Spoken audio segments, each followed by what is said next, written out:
न्याय अजूनही प्रतीक्षेत. सिंदी रेल्वे प्रकरण. आपण पाहत आहात GD न्यूज. बातमी म्हणजे थेट वास्तव.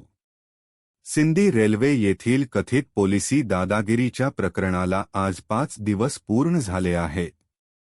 मात्र घटनेनंतर, निवेदनानंतर आणि कारवाईच्या आश्वासनानंतरही आरोपी ठाणेदाराविरोधात अद्याप कोणतीही ठोस व लेखी कारवाई जाहीर झालेली नाही.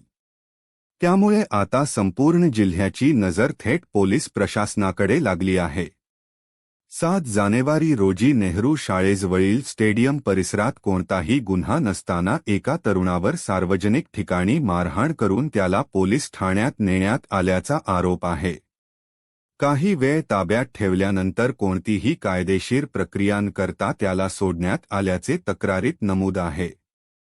या प्रकारामुळे पोलिसी अधिकारांचा गैरवापर झाल्याचा गंभीर आरोप नागरिकांकडून केला जात आहे. 8 जानेवारी रोजी या प्रकरणी वरिष्ठ पातळीवर लेखी तक्रार दाखल करण्यात आली होती. कठोर कारवाई होईल असे आश्वासन देण्यात आले होते.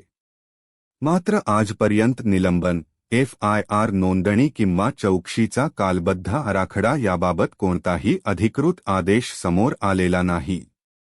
यामुळे सामान्य नागरिकांमध्ये असंतोष वाढत असून प्रशासनाच्या पारदर्शकतेवर प्रश्नचिन्ह निर्माण झाले आहे.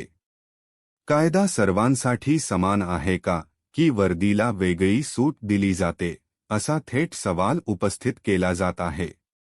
पुढील काही दिवसांत प्रशासन कोणती ठोस कारवाई करते, याकडे संपूर्ण जिल्ह्याचे लक्ष लागले आहे. आपण पाहत आहात GD न्यूज. बातमी म्हणजे थेट वास्तव.